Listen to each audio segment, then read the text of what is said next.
Hey Waffle Gang, I do hope you are well. My name is Mark and today we're checking out some more relationship stories, and if you do love a Reddit story, why not consider hitting that like, subscribe, maybe that notification bell too, and let's crack on with today's first story.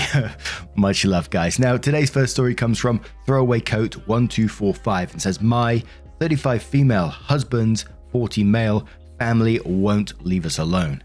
I'm at my wit's end and really don't know what to do. We are married 11 years with an 8-year-old daughter. My husband and I work full-time jobs. His parents and siblings are overbearing, always have been. They would visit us randomly during weekday evenings and stay entire afternoons over the weekend. I would need to cook for them, lay the table, clean up, etc. At a point 5 years ago, I had enough. I found a new job and moved across the country with our child, 1,000 miles. My husband followed after a few months when he managed to secure a job. I've been even more of a witch in their eyes ever since because I now took their son/brother away and robbed them of precious time with our daughter. I didn't have an issue with them visiting a few times a year and we did the same. 3 months ago, his sister and her husband moved house such that they are 1 mile away from us. They just dropped in on us, taking me by surprise.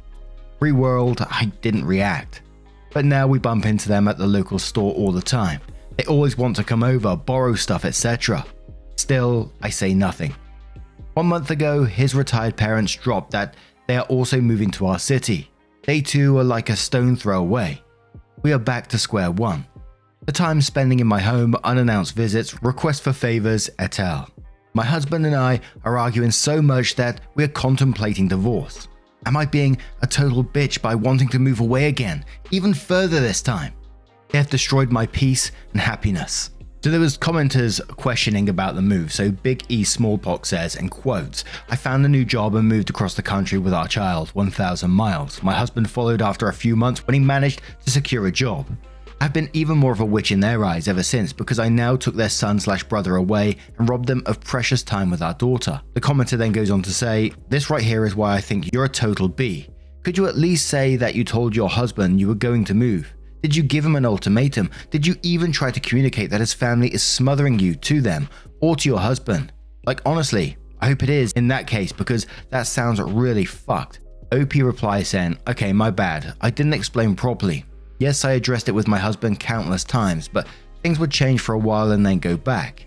He doesn't see their behavior as a problem. As for moving away, I suddenly asked him to do it with me. He's a lawyer and threatened me with all kinds of things. But when I had enough, I told him that I am leaving and that he can join us if he ever wanted to. JDC1147 says, tell your husband and in-laws you enjoy your personal time and they are invading. If everyone lives 5 or so miles away, then why is your home always the meeting spot? Your husband can visit them. That way you can stay home and enjoy your peace. It's not easy to tell people who forcibly spend a lot of time with you, hey, I need you to leave, but that's the only reasonable solution here. The moving doesn't work and it is costly. OP responds saying you are correct. They impose on the basis that my husband is their only son and the eldest, whatever the flip that is supposed to imply. Another commenter replies that and says, does the eldest son take care of aging parents in his culture? I wonder if that's where the entitlement is either coming from or leading to. I'm concerned that when you said that you work hard and they feel entitled to your lifestyle, do you know if your husband has plans to support them now or in the future? Just be careful about your resources, retirement funds, saving, etc. OP responds saying, I'm Italian, they are Dutch. It can't be a culture thing surely, but it's almost like this is something they all just expect. I do need to move funds away. Sad thought, but it is relevant. SF Lordian replies to that and says, before you blow up your own bridge with divorce, be okay being the bad guy and put a gate on that bridge. Tell him he can visit them, but you need your home to be free of interference and yes, interfering people. And to be sure the message gets through, let them know the same. That you would rather not move far away again, so if they'd please keep their distance. What's the worst that can happen? That they'll think you are rude. Fine, own it, but live your life. OP says, I will do this, thank you. Another comment in this string says, I'm Dutch and this is not common behavior where I live. I'd be so mad if my in-laws did this. You're going to need to put your foot down and tell them very bluntly that they are overstaying their welcome. Your husband needs to have your back in this. If he doesn't, he's not putting your well-being first. Then OP kindly comes in and gives us their updates and says, so I kept to the plan of speaking to him on Friday night. We had a lovely dinner, got home to watch a movie and cuddled up, and I started the conversation. He was not at all surprised. I spoke gently and lovingly, explaining that I simply need space, and made suggestions like calls before a visit, meeting at a restaurant, taking turns with lunches/dinner, him visiting without me, etc. He listened until I was done, and then with a straight face told me that he hates me and has felt this way for many years. He feels isolated and suffocated in our marriage. His work is his happy place, and he is happiest when he is with his family. He said that his feelings for me changed when I was diagnosed with a rare blood disorder 3 years ago. He felt that I would, in any event, soon either die or be unable to care for our daughter or continue working. He admitted that the relocations were planned on this basis and that his family would step up to care for our daughter. He needed them close by, and so does my daughter. He would speak to them about less visits and planned visits. He also thinks that we should just stay married for the sake of our daughter and see how life plays out. He was happy to simply co-parent while living as friends in our home. He doesn't think that divorce is a viable option because it would mean dying alone and us missing out on our joint material lifestyle, i.e. our home, cars, etc. So here I am, broken, betrayed, let down and abandoned. Not really sure what best describes my pathetic life. Not sure what I will do now. My daughter loves her father dearly. Perhaps I should insist on a divorce and leave everything behind. They win. Have no fight in me and didn't know our lives was a game for God knows how long. I need a physiologist, and I think he does too, but totally separately, not couples therapy. Edit. Thanks to everyone that responded here and messaged me. I've read through every single comment and I'm grateful that I put my story out. My original post was aimed at normal family issues. I didn't mention that I'm fighting leukemia because I didn't want that to be the focus. I will definitely shop around for a strong lawyer that hopefully has no allegiance to him. He is a heartless lawyer. My daughter is my reason to live. I will need to give serious thought to what he can and shouldn't know, in my view. Yes, he generates a high income, but so do I. What makes me attractive is that I have a significant inheritance from my parents. He thinks he deserves 50%. Thanks again to everyone who responded. I am humbled. So in the edit, we found out OP has leukemia. And then we go back to the paragraph where he said that his feelings for me changed when I was diagnosed with a rare blood disorder 3 years ago. His feelings changed for you when you got leukemia. He felt that you would die, and then later on goes on to talk about that he thinks he deserves 50% of your significant inheritance from my parents, and he thinks you should just stay together to keep the lifestyle that you got going. Hell no. Just like rubbing my forehead right now, just thinking, oh my word. Absolute scumbag. Get out of there. Imagine being in that situation. You thought you had a lovely dinner, you're home, you're cuddling, and you're having a conversation, watching a movie and whatever, and suddenly just turns around and goes, I hate you. And I've felt that way for many years. My word, my word. And quick warning, the next part, we're just going to read out a couple of comments from OP, which is going to give extra context about what was said in that conversation, but there is mentions of a car accident within there as well, so feel free to skip this part if you want to.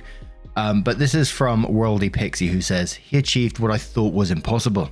My jaw dropped. Carry on with your plans for separation. I'm offering you the biggest internet hug. I'm so genuinely upset for you. Your husband is the shittiest of humans, and I hope karma bites him solidly in the ass.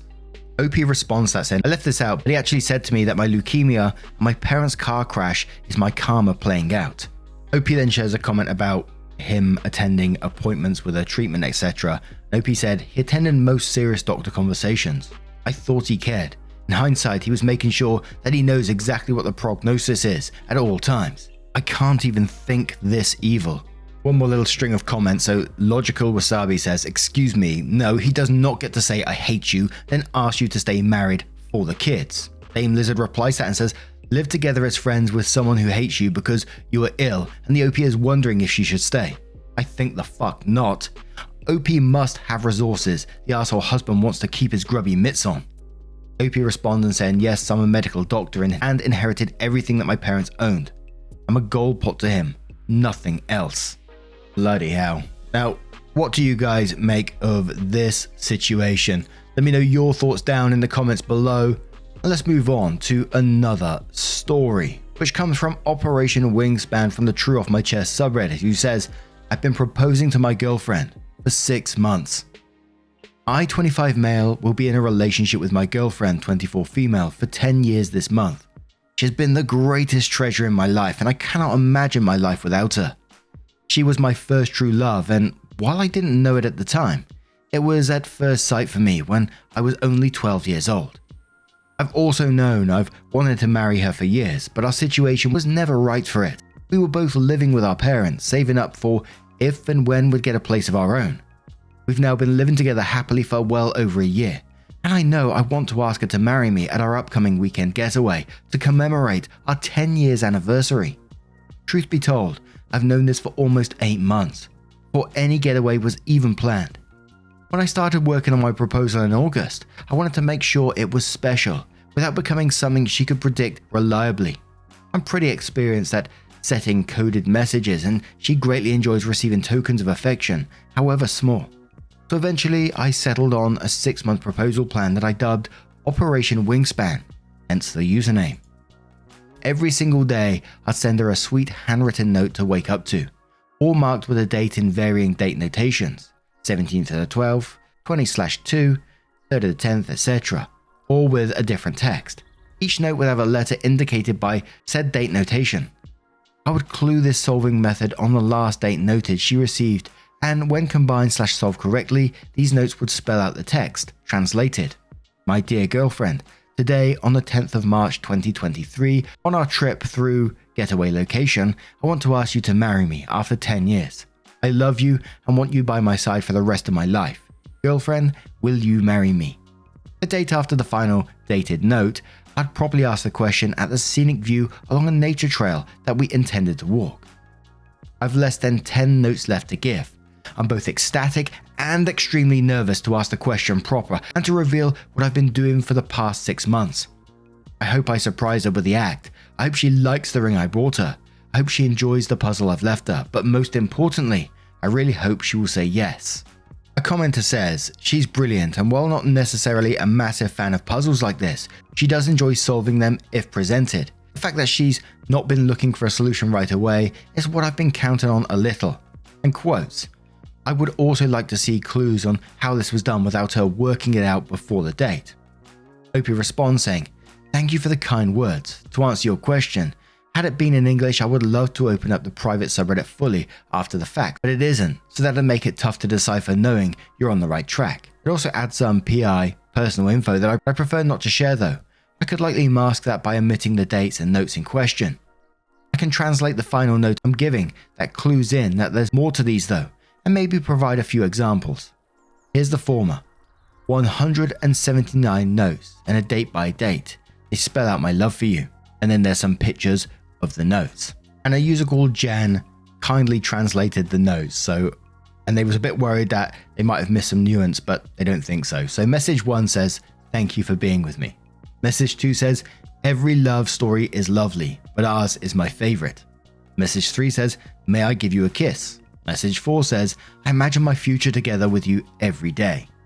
Opie then adds their update 9 days later and says, a little over a week ago, I posted here about how I've been proposing to my girlfriend for the past 6 months. Today, I popped the question for real.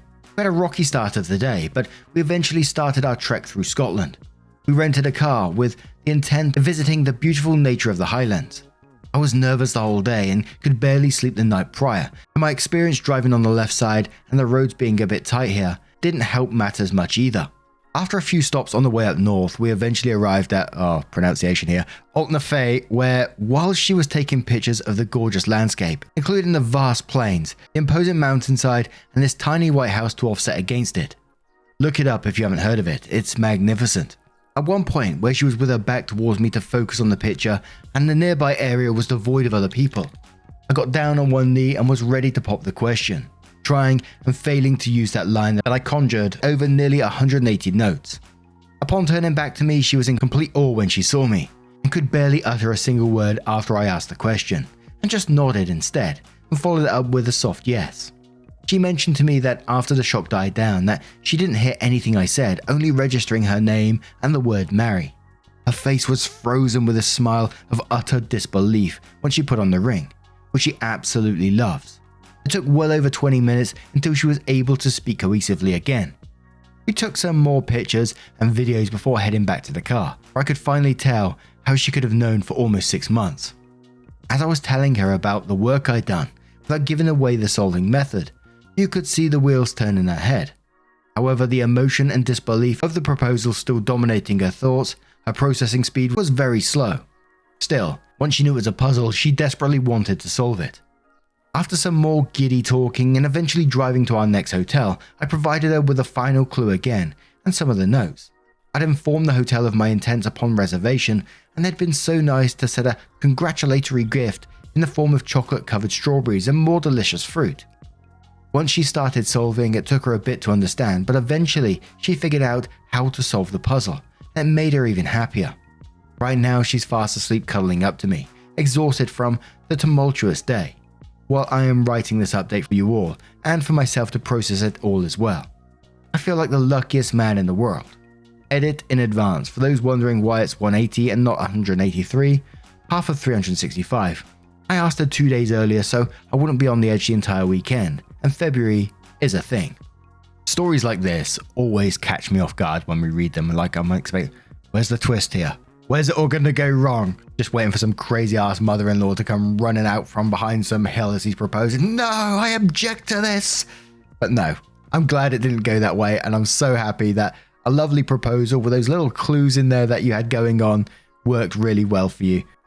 But now I'm going to turn this one to you guys. What do you guys make of this situation? Let me know your thoughts down in the comments below, and let's have one more little story, shall we? And this next story comes from the Am I the A-hole subreddit from Ariel Tailed 54, who says, am I the a-hole for not defending my sister after my husband said, good luck, you'll need it marrying her, to her fiance.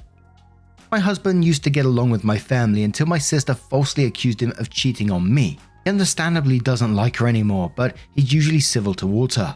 My sister recently announced her engagement, and while everybody congratulated her, my husband turned to her fiance and said, good luck, you'll need it marrying her.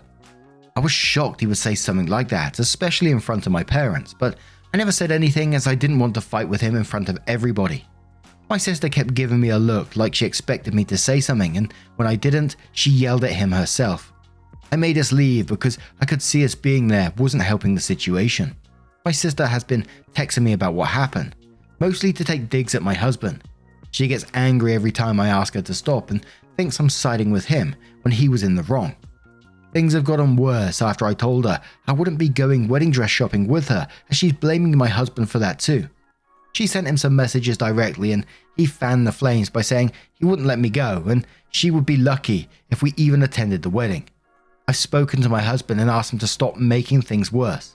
He's agreed to stop responding to her, but she wants me to make him apologize and agree to visit when she wants to go wedding dress shopping to prove I'm not siding with him, which I can't do. Am I the a-hole? So Nidorino Bino asks for some information and says, info, can you expand more on the past about her accusing him? Opie says, yeah, sure. So my sister was staying with us for a while, and she thought it was weird that he wasn't home that often. He was always on his phone or on his laptop, so she was convinced he was cheating. I told her repeatedly that he wasn't and that he was working, but she wouldn't let it go. She tried to prove it by taking pictures of him with/kissing his female friend's cheek, but I told her that didn't prove anything. She thought I was in denial, so she sent them to our family because she thought they would talk sense into me, but it's just caused unnecessary drama. On the back of that, TGAH says, did she sincerely apologize to your husband? If not, then it's understandable that he's still upset. OP says, she never apologized to him directly. Another commenter says, well, that's your first problem. Did you stand up for him against the family? Did you call your sister out on her BS? Did you kick her out of your house? OP says, of course I stood up for him and called her out for lying. We didn't kick her out of the house immediately because we live in a different country to my family, so she knew no one here or the local language, but I told her she had to leave and take the earliest flight home. And let's have one more comment from Milsk, who says, there are two situations here. One, the sister accused your husband of cheating on you in a malicious or very public way that created a lot of burned bridges, in which case you should probably be defending your husband here, or at least keeping him away from events with somebody he justifiably hates. 2. The sister accused your husband of cheating privately out of genuine concern or due to a misunderstanding, in which case him being frosty is reasonable, but he absolutely shouldn't be making a public scene about it if he's still agreeing to actually meet up with or hang out with your sister. Either way, multiple people are involved are behaving badly. Yourself in all situations, so this is a clear everyone sucks here. You also cannot play peacekeeper without telling your sister clearly, my husband will never want anything to do with you due to the cheating accusation, and that is not a problem you can solve. Now, what do you guys make of this situation? Let me know your thoughts down in the comments below as always. And just a huge thank you from the bottom of my heart for getting involved in today's stories. Your love, your support, your time always means the absolute world to me. So thank you so much for being involved. Truly, it's incredible. And hopefully I will see you in the next one. Take care and much love. Wake up, get up, stretch my legs, eat some breakfast, milk and eggs, brush my teeth up, wash my face, throw my clothes on, start my day. Wake up, I can smell the smoke from the bacon. Let's go, see the sun shining from the windows. Okay, I know that today'll be a good day. Okay, I know that today